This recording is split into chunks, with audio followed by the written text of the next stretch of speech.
twongeye kubasuhuza abadukurikiye ku Bugingo Bwiza TV ahantu hose muherereye haba mu Rwanda ndetse no hanze y'u Rwanda. Njye nitwa Hirwa Aime.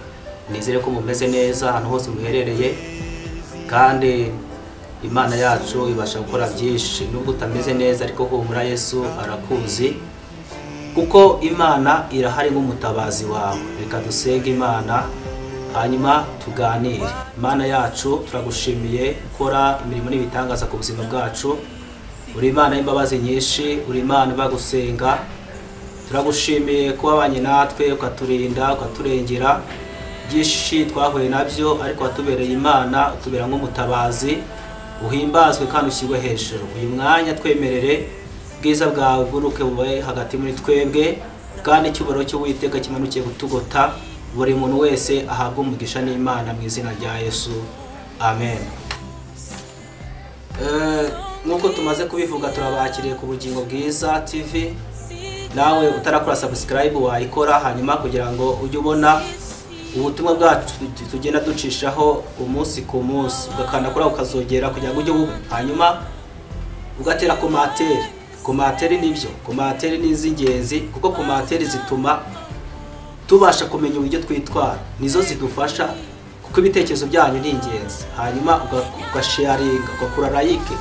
Bivuze ngo iyi channel izajya itambuka ijambo ry'Imana gusa, ijambo ry'Imana gusa nta kindi.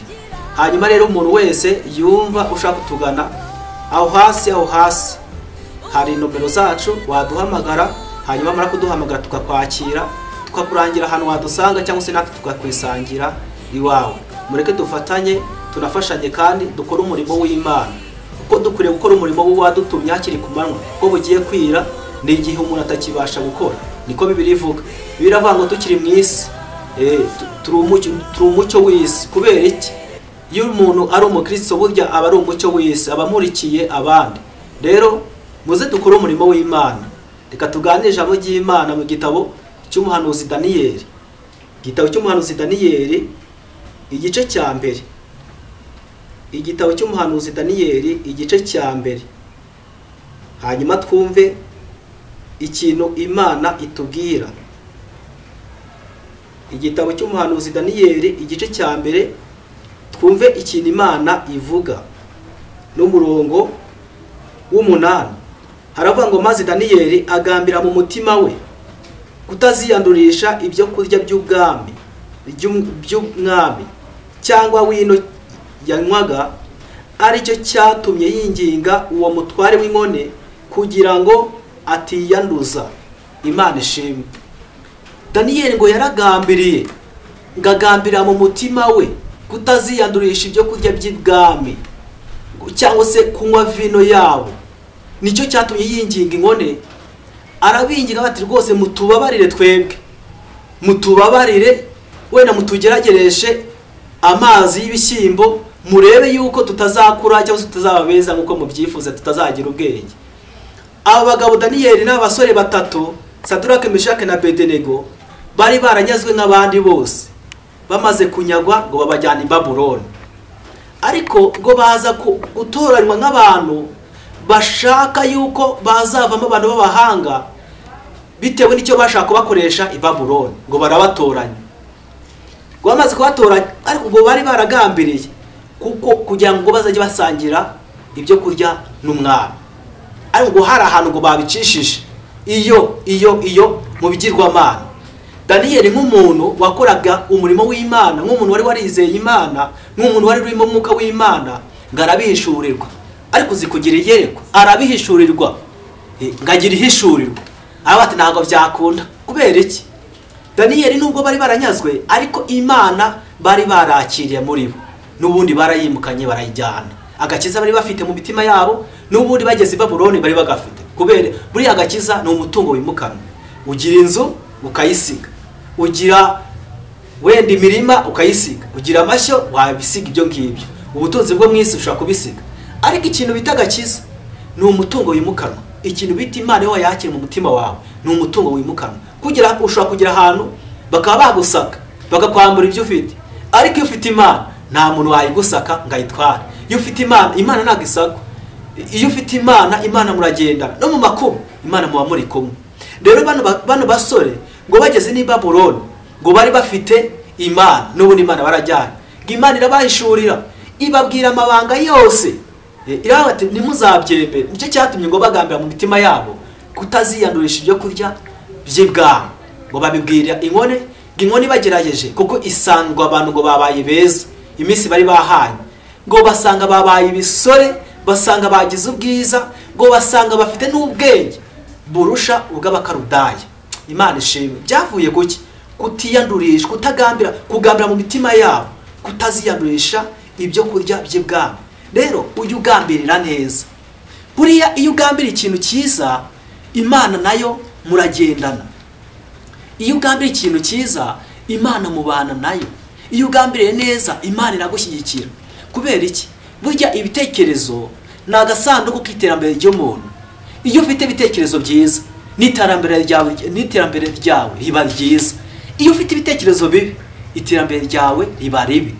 Rero kugambira mu mutima wawe utaziyandurisha ibyo kurya by'ibwami, kugambira muri wowe ikintu kizima, Imana iraza mukagendana, Imana iraza ikabana nawe ikagushyigikira. Uzi ko bano bagabo ngo bigeze kurema ngo igishushanyo, ngo bamara kukirema ngo abantu bose ngo bakabahamagara ngo nabo barimwo, ngo bakaza ngo bakaramya igishushanyo.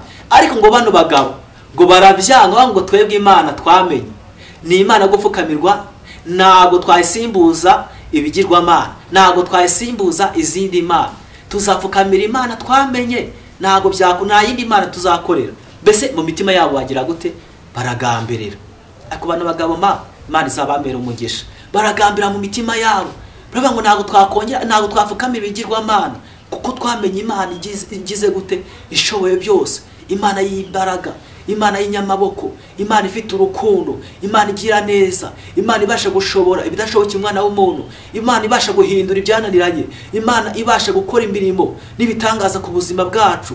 Mbese muri bo baragambira mu mitima yabo, ngo baragambirira, ngo bafata ngo umuriro, ngo barawenyegeza inshuro 7, ngo barabaterera, ngo babatera mu muriro, ngo babatere mu muriro. Ikintu cyanangaje ngo nuko ngabagabo ngo babatereyemo ngari bo ngibirimi by'umurongo byaje ngo bikabafata, ngo bakikubita mu muriro, ngo gahita batwika ngo bagashye.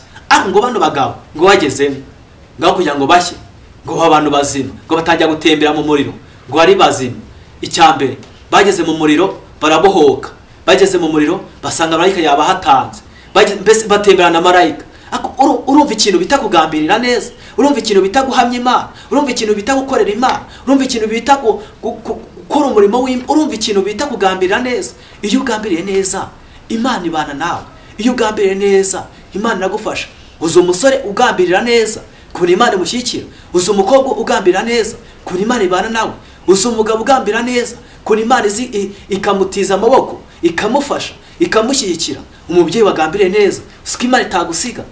Reka nkubwire, aka kanya turimo turaganira, wowe udukurikiye kuri iyi channel Ubugingo Bwiza TV, wowe gambirira ubindi uzirebe, wowe gambirira neza urekuna Imana igiye mu bugiye gukorana, wowe gambirira neza urekuna Imana igiye kubana nawe. Uzi ko iyo ugambiriye neza ugahamya Imana, Imana ibasha gukora imirimo n'ibitangaza, Imana ibasha kuguhisha mu gihe gikomeye, Imana ibasha kubana nawe mu makuba, mu bijyageze Imana ikagucishamo ukagenda. Uzi ko Imana yagushingiye n'amabuye ugatambuka n'ahantu rukomeye, handi ubona wabuze inzira, handi ubona ibintu bitakunda, handi ubona nta makiriro ufite, handi ubona nta mutabazi wabona. Uzi ko ahubwo Imana nayo yaseruka. Kubera iki? Waragambiriye, wagambiriye kubaha Imana, wagambiriye kuyubahisha. Ntabwo Imana yagukoze isoni. Uzabisire bageze ku nyanja itukura, ntabwo muzi amateka yabo, abantu mwayasomye mu gitabo cyo Kuva. Imana yabagiriye neza, Imana irabatabara. Uzi yuko ngo baciye mu nyanja nk'ahantu humuze, ariko ngo bararebaga inyanja bakabona ngo ni ndende, bakareba impande n'impande bakabona imisozi miremire, ng'inyuma ng'ingabo za Farawo ngo zari zibatuze. Ariko kuko bagambiriye, kuko ari ubwoko bw'Imana, Imana ngo ibaremera inzira mu mazi, ngo bacamo ngo barigendera. Uzi yuko iyo ugambiriye neza ukabana n'Imana, ukaba inshuti n'Imana, no mu gihe gikomeye Imana ibana nawe. Erego umuririmbyi niko yaririmbye wa 35 mu ndirimbo z'agakiza, yaravuze ngo ni Yesu wangize kuba umuvandimwe we. Abanga Imana ishimwe cyane, abanga kandi ibyo mfite byose niwe wabimaye. Babarira ubwira Imana mu bishuti, wakwemereye Yesu mukabishuti. Reka iyo ufite Yesu nk'inshuti yawe, none se reka nkubaza, wowe inshuti yawe mu buzima busanzwe kuyikwatsa amafaranga uyaha amafaranga, kwiyo ikwatse ikintu runaka ukiyiha, none se ugira ngo ubaye inshuti na Yesu, Yesu ikintu wamwaka yakikwima, ikintu wasaba Imana yakikwima? Wapi! Imana niyo nshuti nziza, Yesu niwe nshuti ukwiriye. Inshuti zo mwisi mwaba inshuti nibyo, ariko igihe cyagera zikaguharuka zikaguta, cyangwa se wenda intege zabo zigacika. Ariko Yesu ni inshuti, ni inshuti. Yesu ni inshuti, Imana ni inshuti, kuko niyo mukunzi wacu udahemuka, niyo itaduhemukira. Imana iyo itaduhemukira, naho umwana w'umuntu ashobora guhemuka. Ariko Yesu iyo muri inshuti, ntago Yesu yagira gute yaguhemukira. None se wambabariye ukaba inshuti n'Imana, wambabariye ukaba inshuti na Yesu, ko uwo muntu, uwo mugabo mbabwira hari umugabo w'intwari, uwo mugabo mbabwira hari umugabo w'imbaraga, uwo mugabo mbabwira kari umugabo. Ariko ujye utinya umuntu wasanze umuntu yapfuye amaze iminsi 4, ikamuzura ikamukura mu gituro. Uzi ko Yesu yigeze gusurara umugabo itarazara amaze iminsi 4 mu gituro, ariko Lazaro arazuka, Yesu aramuzura.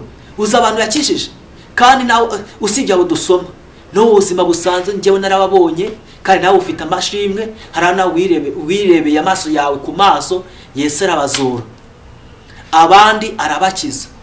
Yesu abasha gukora ibirenze ibyo dutekereza, kandi Yesu azana guha n'ubugingo. Petero yigeze yamubaza arabati se ko twasize ibyacu tukagukurikira tuzabona iki? Nizenye ngororano na mbese na yahe mahirwe n'uwuhe mugisha, nibe bintu tuzabona byiza? Yesu ngamubwira ijambo ryiza, aranga ngo mukiri mwisi muzabikubirwa 100, ariko kandi ngo muzabona n'ubugingo buhoraho. Urumva, mukiri mwisi iyo hano ku isi nabwo muzabona umugisha w'Imana, kuko mu gakiza k'Imana niho tubona umugisha w'Imana. Uzi iyo ugeze mu gakiza ukakabamo neza, udashayisha, utiyoberanya, ugakizwa neza, bega ibintu byiza. Niba ari ubuzima buryoshye, n'ubuzima bwo kuba mu gakiza wumva umutima utakurega ikibi, nibwo buzima buryoshye bubaho. Ni nayo mahoro meza mbese utabona muri iyi si. Iyo uri mu gakiza ariko ukakabamwo neza utiyoberanya, nukuri niwo mugisha, niwo munezero ngewe nabonye. Kubera iki? Mu gakiza tuhabona n'imigisha. Uzi kugira n'isura, iyo ugeze mu gakiza isura yawe irajya ugahinduka neza. Kubera iki? Ubwiza bw'Imana wabukuriho, ubwiza bw'Imana muragendana, Imana iraza igatura muri wowe, Imana iraza mukagendana, Imana iraza igakorera muri wowe, Imana iraza mugakorana n'Imana, mukajya munaganira, mukajya muvugana. Iyo mu gakiza neza, wambabariye ukajya mu gakiza neza, ukihisha mu gakiza neza. Kuko umuririmbyi wa 35:8 mu ndirimbo z'agakiza mu gitero cya nyuma yaravuze ngo none natwe dufite iyo mugi, ngo na gakiza twahawe na Yesu. Araba ngo niba ushaka amahoro rero ngwino wihitiremo agakiza ureke kurimbuka. Mu yandi magambo, agakiza iyo ukagezemo ubona amahoro. Muri ibyo niko aririmbye wa 32 mu ndirimbo z'agakiza yavuze ngo nta mahoro yuzuye twabona muri isi, ku gitero cya 2 ngo kwa data niho gusa hasendere amahoro. Aravuga ngo umutima uzatuza n'umucyo uzaba mwinshi, ngo niba twiringiye inzira y'amasengesho. Urumva, iyo ugeze mu gakiza ubona amahoro, iyo ugeze mu gakiza ubona umutekano, kubera ko uburinzi bw'Imana buba bukuriho. Ijisho ry'Imana gurira rikugendaho, mbese ahantu ugiye ijisho ry'Imana barigeze gute riba rihari.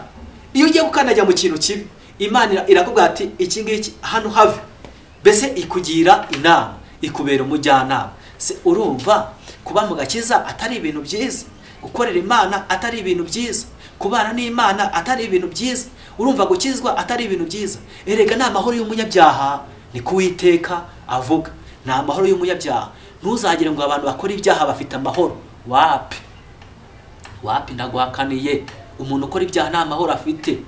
Ushobora kugira amazu meza ariko yararamo umutima udatuje, ushobora kugenda mu modoka nziza ariko udafite amahoro.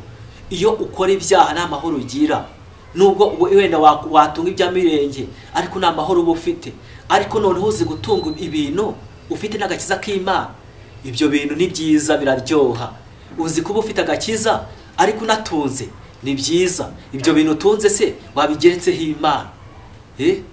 Ibyo bintu utunze wabigeretseho Imana? Ibyo bintu utunze wabigeretseho agakiza? Kandi ibyo bizagenda neza, nibwo uzabona amahoro, nibwo uzabona umutekano. Kandi reka mbabwire ibanga, twebwe tuzarya n'amano abantu bihanganye. Wowe uri unkurikiye, niba warihanganye uzarya mano. Hari imano yahishwe, hari imana Imana yaguhishiye, hari surprise Imana yaguhishiye uzarya kuri wa munsi nyine, kuko tuzatugeze mu bwami bw'Imana. Ariko ntugire ngo nicyo gihe gusa ukira muri iyi si, Imana izabana namwe.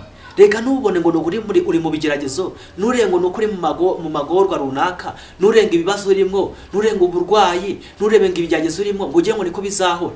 Wapi! Imana izagutabara. Iryo ni ishuri ry'Imana, birashoboka. Iyo ni inkoni y'Imana, birashoboka. Cyangwa se icyo ni ikigeragezo cyavuye wenda wabonye bitewe n'impamvu runaka, ariko ibintu birahinduka.